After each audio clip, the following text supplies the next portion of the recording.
Hello everyone. आज के video में हम जिस कोर्स के बारे में बात करने वाले हैं उस कोर्स के लिए मुझे पर्सनली काफ़ी टाइम से इंतज़ार था कि आईएम्स जो हैं वो ग्रेजुएशन कोर्सेज शुरू क्यों नहीं कर रहे हैं।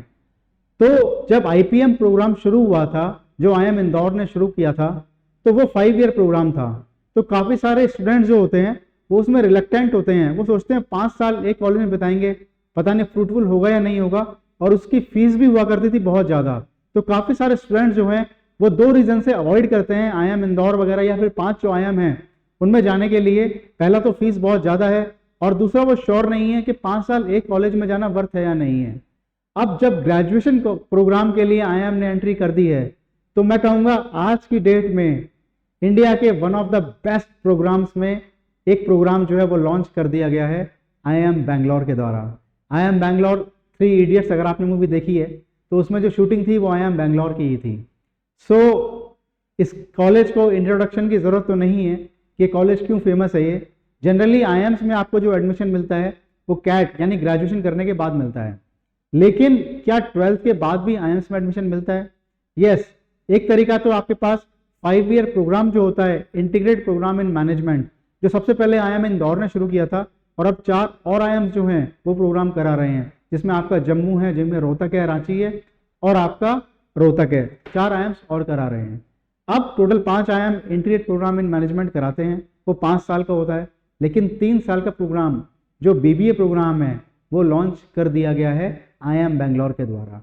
अब सबसे बड़ी बात यह है कि इस प्रोग्राम को जो नाम दिया गया है वो है digital business and entrepreneurship programme.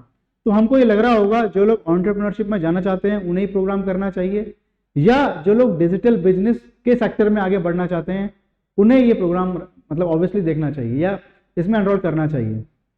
ऐसा बिल्कुल भी नहीं है, क्योंकि जब मैं आपको बताऊंगा इसके सब्जेक्ट्स क्या क्या हैं, कौन कौन सी चीज़ें इसमें पढ़ाई जाने वाली हैं, तो आपको रियलाइज़ होगा कि बहुत ही बेहतरीन प्रोग्राम है ये, और इसकी क्या क्या खूबी हैं, क्या क्या फीचर्स है, वो जब आप जानेंगे तो ये बात श्योर हो जाइएगा कि इंडिया के one of the best graduation courses में होने वाला है ये।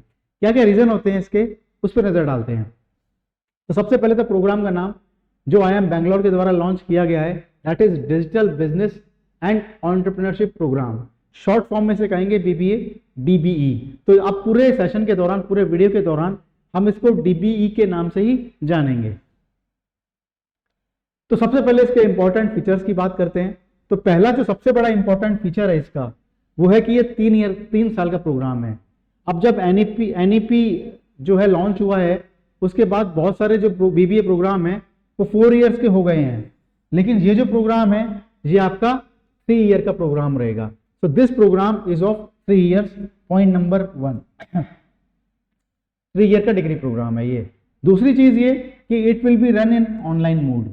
तो बहुत सारे स्टूडेंट्स ऐसे होते हैं 12th के बाद जो और कोई कोर्स करना चाहते हैं। सपोज आप किसी रेगुलर कॉलेज में एडमिशन लेते हैं, या अपना फैमिली बिजनेस ज्वाइन करते हैं, या और भी कोई तरीके से आप चाहते हैं मुझे कोई ऐसा प्रोग्राम मिल जाए जो ऑनलाइन हो और उसकी वैल्यू ऑफलाइन के इक्वली हो, तो ये बेस्ट प्रोग्राम आपके लिए होने वाला है। तो this programme will be run in online mode. पहली बात तो ये है।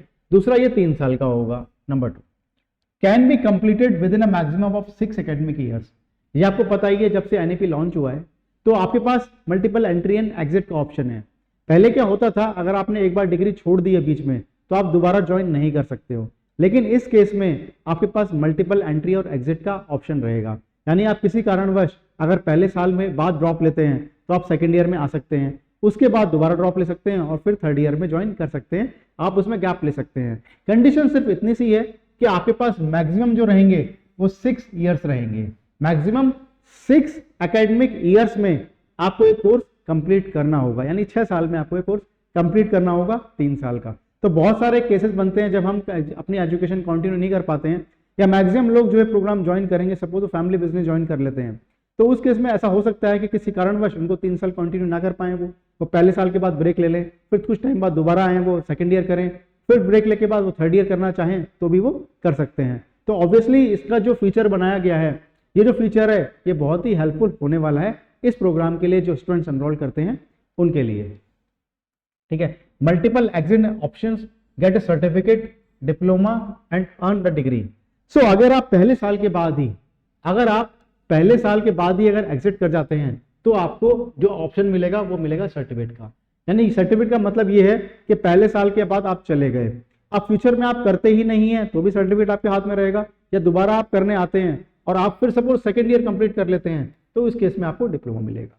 यानी फर्स्ट ईयर कंप्लीट करके जाते हैं तो you will be getting A certificate, अगर आप सेकेंड ईयर कंप्लीट कर लेते हैं तो आपको डिप्लोमा मिल जाएगा, और अगर आप तीनों साल कंप्लीट करते हैं तो उस केस में आपको डिग्री अलॉट की जाएगी। ऐसा नहीं है सिर्फ थ्योरेटिकल प्रोग्राम है, इसमें बहुत सारे प्रैक्टिकल इंटर्नशिप भी इंक्लूडेड है, बहुत सारे आपके कह सकते हैं इसमें बिजनेस भी इंक्लूड है जो आपको दिए जाएंगे, बिजनेस के प्रोजेक्ट दिए जाएंगे जो आपको करने होंगे। तो बहुत ही प्रैक्टिकल ये कोर्स होने वाला है। आपको ऐसा लग रहा होगा कि ऑनलाइन प्रोग्राम है तो शायद उसकी वर्थ ना हो, लेकिन ऑनलाइन प्रोग्राम का सबसे बड़ा बेनिफिट ये हो सकता है कि स्टूडेंट्स को अपने अपने प्लेसेस से एक जगह अपना फैमिली बिजनेस छोड़ के आने की जरूरत नहीं है, या और कोई कोर्स भी अगर वो पैरेलली कर रहे हैं वो भी छोड़ के आने की जरूरत नहीं है, वो अपने घर से ही उस चीज की ट्रेनिंग प्रोवाइड कर सकते हैं, उसे इंप्लीमेंट कर सकते हैं और एक कोर्स जो है वो कर सकते हैं। चलिए, तो मैंने बता दिया है आपको कि अगर वो पहले साल एग्जिट करते हैं तो उन्हें सर्टिफिकेट मिलेगा, सेकेंड ईयर अगर वो करते हैं एग्जिट तो उन्हें डिप्लोमा मिलेगा, और वो अगर 3 साल कंप्लीट करते हैं तो उन्हें डिग्री प्रोवाइड कर दी जाएगी। Next, the course will be delivered online while the exams are held offline at different centres across India.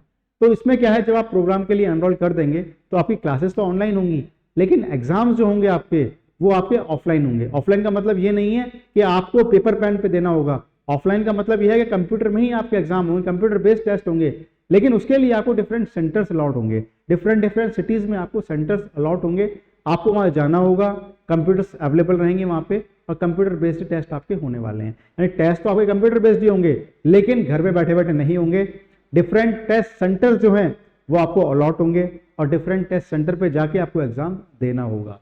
ठीक है, तो ये आपके देख लिया है कि एग्जाम जो है वो डिफरेंट सेंटर्स पे होंगे। Reservation of seats by law made by the parliament, तो रिजर्वेशन जो पॉलिसी है वो एज गवर्नमेंट जो डिसाइड की है वो आपकी एज इट इज ही रहने वाली है।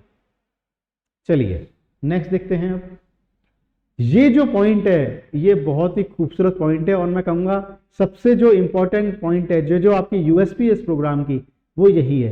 तो what it says is this programme may be undertaken, अभी इसको दोबारा मैं आपको हाईलाइट करके बता रहा हूं इसका मतलब क्या है।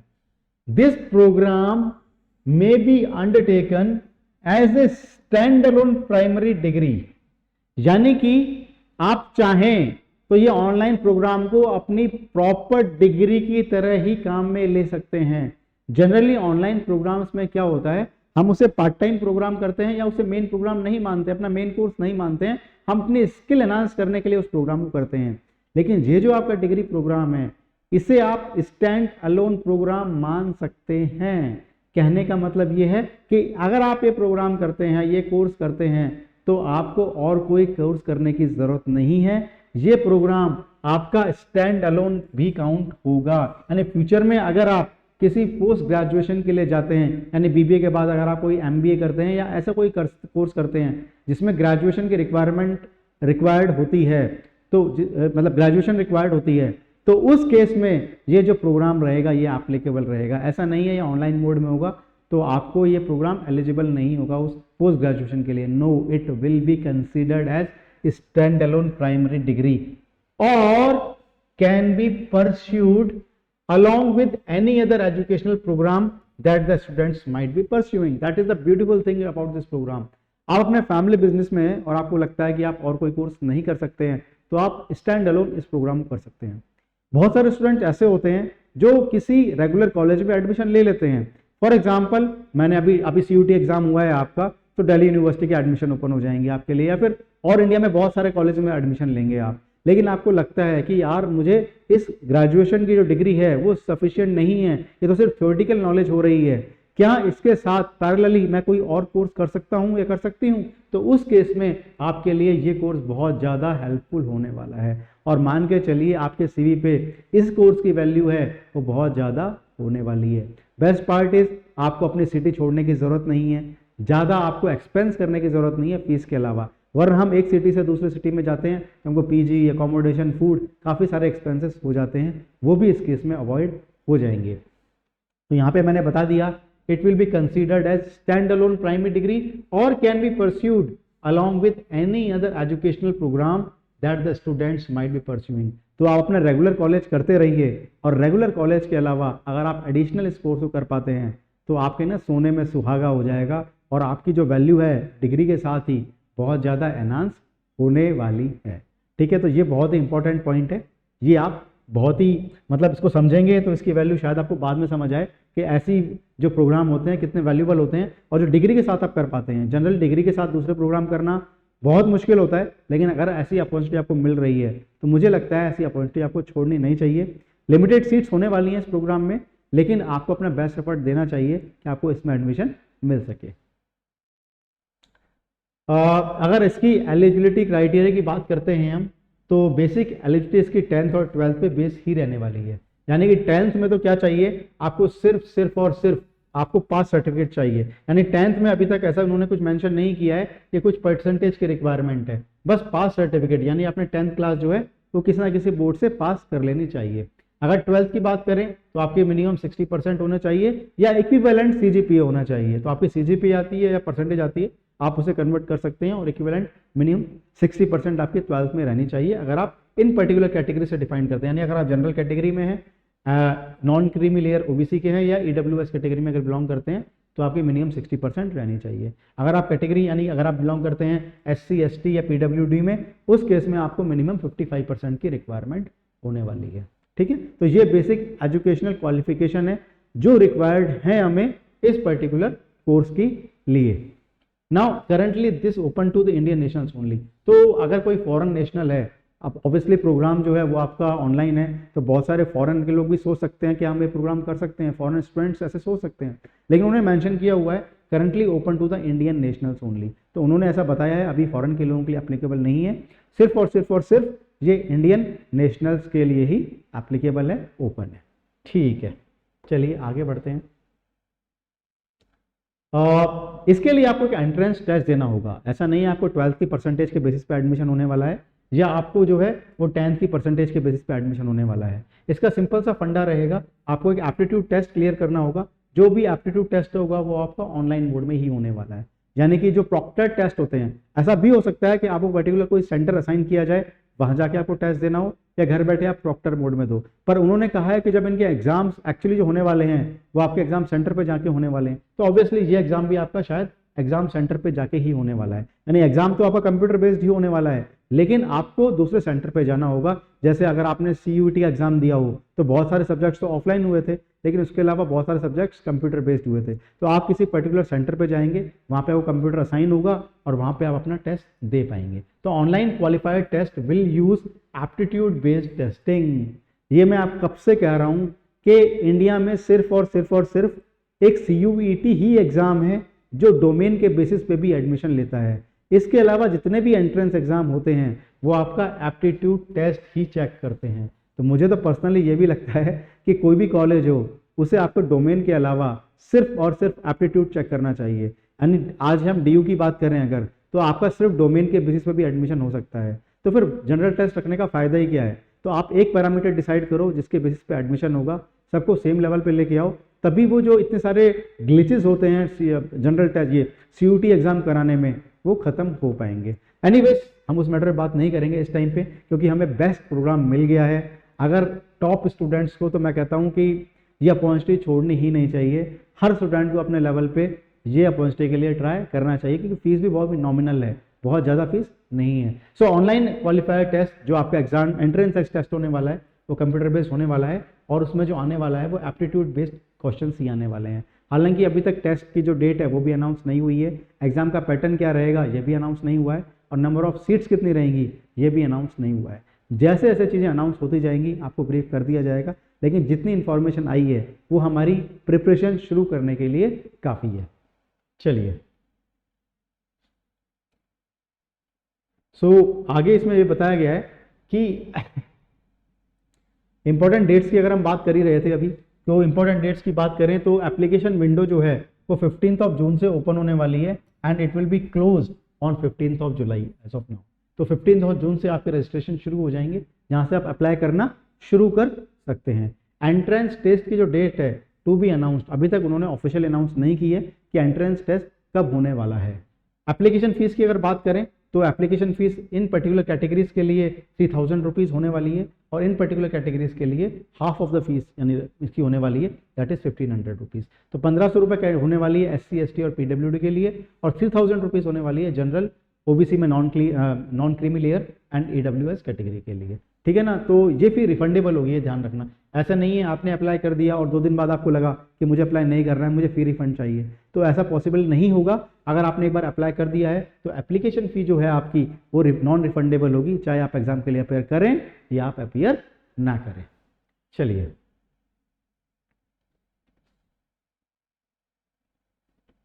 सिलेक्शन प्रोसेस की हम बात करने वाले हैं। तो सिलेक्शन प्रोसेस का मैंने आपको बता ही दिया है कि एक एंट्रेंस एग्जाम होगा, उस एंट्रेंस एग्जाम के बेसिस पे आपका एडमिशन इस प्रोग्राम के लिए होने वाला है। और क्या डिटेल्स आपको ध्यान रखनी है इस चीज़ के लिए, उन पर हम डिस्कशन करते हैं अभी।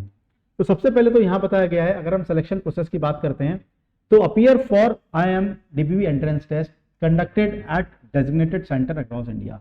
तो डिफरेंट सेंटर असाइन होंगे जिसपे आपको जाना होगा। आपने और भी एग्जाम दिए होंगे, स्पेशली CUET दिया होगा, या और भी अगर आपने सिम्बोसिस का एग्जाम दिया है, क्राइस्ट का एग्जाम दिया है, आपने नरसिंह मंजी का एग्जाम दिया है, NPAT, तो उस केस में आपको पता होगा कुछ आपको सेंटर्स असाइन होते हैं, उस सेंटर्स पे आप जाते हैं और वहाँ आप एंट्रेंस टेस्ट के लिए अपीयर करते हैं। It will be a computer based test. मैं आपको बता ही चुका हूँ कि पेपर पेन पे नहीं होगा ये, कुछ ऑनलाइन सेंटर्स, आपको कुछ कंप्यूटर बेस्ड एग्जाम होगा, उसके लिए कुछ सेंटर्स असाइन होंगे, तो कंप्यूटर बेस्ड आपका ये टेस्ट होने वाला है। Candidates will be selected for the programme only on the basis of their performance in the test. It means आपने चाहे 12th में इंडिया में टॉप किया हो, आपने चाहे 10th में इंडिया में टॉप किया हो, इससे कोई फर्क नहीं पड़ने वाला है। अगर आप टेस्ट में जो परफॉर्म करेंगे उसी के बेसिस पे आपको एडमिशन मिलने वाला है, ठीक है ना। तो 12th की परसेंटेज से कोई लेना देना नहीं है, 10th की परसेंटेज से कोई लेना देना नहीं है, आपने स्कूल में कोई एक्स्ट्रा करिकुलर एक्टिविटी की है उससे कोई लेना देना नहीं है। यहाँ सिर्फ और सिर्फ एडमिशन जो आपका होने वाला है वो आपका एंट्रेंस एग्जाम के बेसिस पे ही होने वाला है। सो ऑब्वियसली इस एंट्रेंस एग्जाम की इंपॉर्टेंस सबसे ज्यादा होने वाली है। Based on the category wise selections cut off in the IIM-DB entrance test, only the shortlisted candidate shall be inform to register for the program by paying the required program fee. कहने का मतलब ये है कि जब आपका entrance exam हो जाएगा और जो लोग क्वालिफाई करेंगे उन्हें ही इन्फॉर्म किया जाएगा कि आपका सिलेक्शन हो गया है और आपको फी पे करनी है। इसमें मतलब पास और फेल का कोई आपको रिजल्ट अनाउंस नहीं होगा। If you get qualified for this programme you get an email which says that you are qualified for the programme, you can register, I mean you can pay the fee now, otherwise you will not be informed. तो उसमें कोई result announce date नहीं होने वाली है, ऐसा उन्होंने कहा है। बाद में चीज़ें चेंज भी हो सकती हैं क्योंकि हम एग्जाम के रिजल्ट का वेट तो करते ही हैं कि इस एग्जाम का रिजल्ट कब आ रहा है, हमारी रैंक कितनी आई है, हमारे मार्क्स कितने आए हैं। तो जनरली ये चीज़ें होनी भी चाहिए ताकि हमें पता लग सके हम कहाँ स्टैंड कर रहे हैं और हमारा मार्जिन कितना है जिससे हम रह गए हैं या कितने मार्जिन से हमने क्वालिफाई किया है। अगर हम प्रोग्राम की फ़ी की बात करें तो मुझे लगता है कि आज की तारीख में IIM के हिसाब से ये फ़ी जो है बहुत ही नॉमिनल है, बिल्कुल भी ज़्यादा नहीं है। अगर आप कैट की बात करें या IPM की बात करें, ऐसा IIM इंदौर की बात करें तो लगभग 28 लाख उसकी 5 साल की फीस होती है, जो काफ़ी ज़्यादा है। इसके अलावा अकोमोडेशन और पड़ता है तो आपको बहुत महंगा पड़ता है, तो बहुत सारे स्टूडेंट फी की वजह से उसमें एडमिशन नहीं लेते हैं। लेकिन अगर हम इस प्रोग्राम की बात करें जो कि IIM बैंगलोर जैसे कॉलेज से हो रहा है तो आप मान के बहुत ही नॉमिनल फ़ी है। तो अगर हम फ़ी की बात करें तो ये जो प्रोग्राम आपका होने वाला है ये आपका total tuition fee for 3 degree programme is ₹4,50,000, 4.5 lakh आपका जो है वो 3 साल में होने वाला है। अच्छा, ये प्रोग्राम 1.5 लाख ऐसा नहीं है, तीनों साल की अलग अलग फ़ी है। उसका क्राइटेरिया क्या है वो भी हम डिस्कस करने वाले हैं, लेकिन जो टोटल फ़ी आने वाली है इसकी वो 4.5 लाख आने वाली है। और उसमें भी सबसे बड़ी खास बात 50% fee waiver for ST ST and PW candidate, यानी अगर आप SC से बिलोंग करते हैं, ST में बिलोंग करते हैं या आप पर्सन विद डिसेबिलिटी हैं तो उस केस में आपको 50% फी वेवर भी मिलने वाला है, ठीक है। The fees need to be paid term wise, एक साल में 3 टर्म्स होने वाले हैं और 3 साल में 9 टर्म्स हो गए, तो हर जो टर्म होगा, हर जो ट्राइमेस्टर कह सकते हैं उसे, उसके बाद आपको फी पे करनी होगी। तो every year is divided into 3 terms and you have to pay the fee term wise only, ठीक है।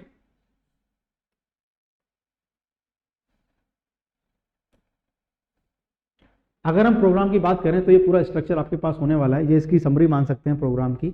ये कहता है आपसे कि आपका जो प्रोग्राम होने वाला है, ये प्रोग्राम, इस प्रोग्राम की बात करें हम, सो दिस प्रोग्राम जो है, अगर आप ईयर 1 के बाद एग्जिट ऑप्शन कर लेते हैं तो आपको सर्टिफिकेट मिल जाएगा, ठीक है ना। अगर आप पहले साल के बाद एग्जिट करते हैं तो you will be getting a certificate. पहले साल में कितने क्रेडिट होने वाले हैं आपके पास? 45 क्रेडिट्स, एंड टोटल फी जो आपकी होने वाली है वो आपकी 1,25,000 रुपये होने वाली है। अब वो 1,25,000 आपको 3 इंस्टॉलमेंट में देनी है, तो every instalment will be ₹41,660 rupees, ठीक है ना, पर टर्म। आपको पर टर्म फी पे करनी है, एक साथ पर ईयर की जो है वो फी पे नहीं करनी है। और पर ईयर, पर ट्राइमेस्टर जो फीस आने वाली है, पर टर्म जो फीस आने वाली है वो 41,660 रुपीज आएगी इन फर्स्ट ईयर। तो फर्स्ट ईयर की टोटल फीस हो गई आपके पास 1,25,000 रुपए।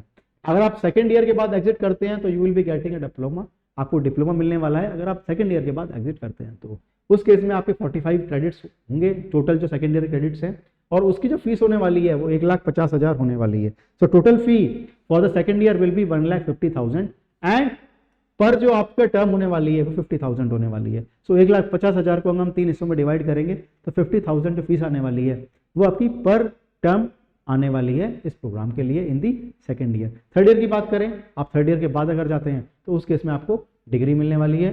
45 जो है क्रेडिट होंगे आपके। Total fee will be 1,75,000 and it will B, पर अगर टर्म की बात करें तो 58,330 रुपीज इट विल बी पर टर्म, राइट। सो अगर टोटल की बात करें तो आपके 135 क्रेडिट्स होने वाले हैं, और टोटल फी जो आपकी होने वाली है 4,50,000 होने वाली है। That is for general category and non creamy layer of OBC. In case you belong to SC and ST, in that case it will be half of that as mentioned in this brochure. चलिए, अब आपको ये programme के बारे में ये लग रहा होगा कि ये तो सिर्फ डिजिटल बिजनेस का प्रोग्राम है या एंटरप्रेन्योरशिप जो बिजनेस है उनके लिए प्रोग्राम है, लेकिन अगर मैं आपको सिलेबस दिखाऊं जो उन्होंने मेंशन किया हुआ है, तो आप फर्स्ट ईयर में 22 कोर्सेज पढ़ने वाले हैं।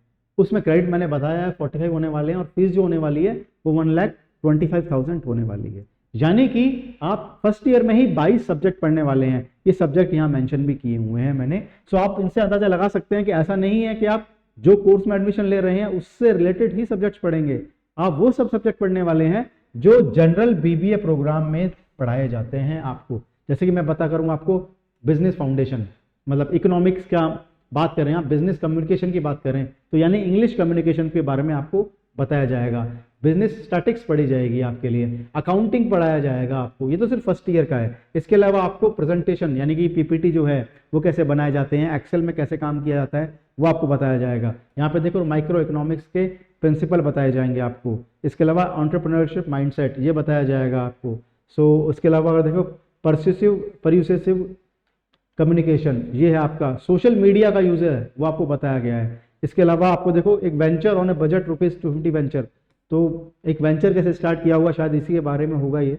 सो देखो फर्स्ट ईयर में ही कितने सारे सब्जेक्ट्स हैं। अब हम बात करते हैं सेकंड के। देखो 22 सब्जेक्ट थे आपके फर्स्ट ईयर में, नंबर ऑफ कोर्सेज के नाम से मेंशन है। अगर हम सेकंड ईयर की बात करें जिसके बाद आपको डिप्लोमा मिलने वाला है, तो उस केस में आप देखोगे यहाँ पे 21 सब्जेक्ट्स हैं। ये कुछ टेक्निकल एरर की वजह से नीचे वाले सब्जेक्ट्स नहीं आ पाए हैं, लेकिन बाकी आप काउंट करोगे जो उनकी वेबसाइट पे आप देख सकते हैं, तो उस केस में भी 21 सब्जेक्ट्स आने वाले हैं। टोटल देखेंगे तो 45 आपके पास क्रेडिट्स होंगे और टोटल फी विल बी 1,50,000। तो यहाँ पे आप देखो कि कितने सारे सब्जेक्ट्स आप पढ़ने वाले हो। जैसे कि मैंने कहा डिजाइन थिंकिंग आपको पढ़ने वाले हो, ग्रोथ हैकिंग नाम का सब्जेक्ट है, UV UX design, UI UX design बहुत ही पॉपुलर ये चीजें आने वाली हैं, ठीक है। Digital marketing, psychology and behavioural science. अब देखो ये तो कोर्स से कोरिलेटेड नहीं है, लेकिन फिर भी आपको पढ़ाया जाएगा। ह्यूमन साइकोलॉजी क्या होती है, बिहेवियरल साइंस क्या होता है, ये आपको पढ़ाया जाएगा। इंडियन कल्चर के बारे में आपको बताया जाएगा। मोबाइल एप्लीकेशन डेवलपमेंट, मोबाइल पे आप ऐप बहुत सारी यूज करते हैं तो वो कैसे डेवलप की जाती हैं वो आपको बताई जा रही है यहाँ पे। Operation management, staffing and managing people, ये तो एचआर का पार्ट हो गया। देखो एचआर भी आपको पढ़ाया जा रहा है यहाँ पे। मैक्रो इकोनॉमिक्स आपके पास है। फैमिली बिजनेस कैसे रन होता है ये आपको पढ़ाया जा रहा है। जनरेटिक एंटरप्रेन्योरियल रिसोर्सेज, तो I believe that everything will be covered. ये तो सिर्फ सेकंड ईयर की बात कर रहे हैं। मैं आपको थर्ड ईयर का अगर दिखाता हूँ तो आप समझ जाएंगे कुछ भी हमारा छूटने वाला नहीं है। थर्ड ईयर पास कर लेते हैं आपको डिग्री मिलने वाली है। और अगर डिग्री के ऑप्शन से हम देखें तो यहाँ पे देखो आपको सब्जेक्ट्स की बात करें, देखो 17 कोर्स यहाँ पढ़ने वाले हैं 45 क्रेडिट्स के लिए, और 1,75,000 फी होने वाली है। शायद कुछ कोर्सेज यहाँ मिस हो गए हैं, वो थोड़ा सा एडजस्ट नहीं हो पाया पीपीटी में, आप इनकी वेबसाइट पे जाके भी चेक कर सकते हैं। तो यहाँ पे ऑर्गेनाइजेशनल डेवलपमेंट हो गया, एक्सपोनेंशियल टेक्नोलॉजीज़ हो गया, design tools, digital business models, corporate finance भी आप अच्छे से पढ़ने वाले हैं, एथिक्स के बारे में पढ़ने वाले हैं, बिजनेस एथिक्स क्या होते हैं, कस्टमर रिलेशनशिप के बारे में पढ़ने वाले हैं। आई मीन ये सारे टॉपिक्स वो होते हैं जो एक जनरल MBA में पढ़ाए जाते हैं। MBA बस 2 साल का होता है, उसमें थोड़ा सा फर्क ये रहता है कि जब आदमी ग्रेजुएशन करके आता है तो हल्का सा उसमें सिंसियरिटी रहती है, हल्की सी उसमें मैच्योरिटी ज़्यादा रहती है। लेकिन अगर आप 12th के बाद इतने सिंसियर हैं, इतने मैच्योर हैं और उसको सीरियसली लेते हैं तो I believe BBA will be sufficient, क्योंकि यही सारे टॉपिक्स हम MBA में पढ़ते हैं, यही सारे प्रेजेंटेशन होते हैं, यही सारे डिटेल हम पढ़ते हैं, जिसके लिए आप ऑन एन एवरेज 22-23 लाख पे करते हैं एज फी इन IIMs।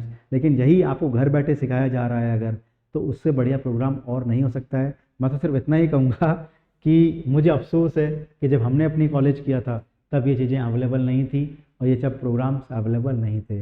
तो अगर हमारे टाइम में होते ये चीज़ तो मैं तो सबसे पहले इनको ही चूज़ करता, इनसे बढ़िया प्रोग्राम और कुछ नहीं होता।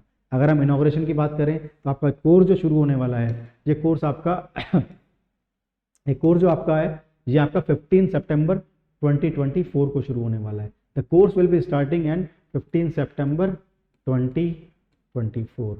15 जून से 15 जुलाई के आपके पास रजिस्ट्रेशन डेट रहेंगे, उसके बाद एग्जाम होगा, रिजल्ट आ जाएगा और 15 सितंबर से this course will be starting. So ये IIM बैंगलोर जो है UG कोर्सेज में एंट्री कर चुका है, तो अब हमें लगता है और IIMs भी UG कोर्सेज में एंट्री करेंगे और बहुत ही अच्छा कंपटीशन मिलने वाला है जो प्रेस्टिजियस कॉलेज स्टैब्लिश्ड हैं उनके साथ इन कॉलेज को। व्हाट आई मीन इज, जैसे आप दिल्ली यूनिवर्सिटी कोई टॉप कॉलेज अगर आप चाह रहे हैं लेकिन आपको लगता है कि रेगुलर प्रोग्राम से बेटर ये प्रोग्राम हो सकते हैं, क्योंकि रेगुलर प्रोग्राम में आपकी जो पढ़ाई रहती है वो मोनोटोनस रहती है, वो चेंज नहीं हुई है, that is not aligned with the current scenario और स्किल बेस्ड और industry requirement I would say. लेकिन ये जो प्रोग्राम होने वाले हैं ये इंडस्ट्री के रिक्वायरमेंट के पैरेलल होने वाले हैं, इंटर्नशिप इसमें प्रोवाइड की जाने वाली है आपको, तो बहुत अच्छे प्रोग्राम ये होने वाले हैं। तो मेरी साइड से complete thumbs up to all this programme. और मुझे लगता है जब IIM बैंगलोर ने ये शुरुआत कर दी है, ये श्री गणेश कर दिया है, तो बहुत ही जल्दी बहुत सारे IIMs, probably next year 3 to 4 IIMs must have launched this kind of program. So hope for the best and you should not miss any kind of information regarding the program. So keep subscribing the channel, keep liking the channel and keep sharing the information with everyone. Wish you good luck. If you have any doubt, you can always ask in the comment section. Thank you.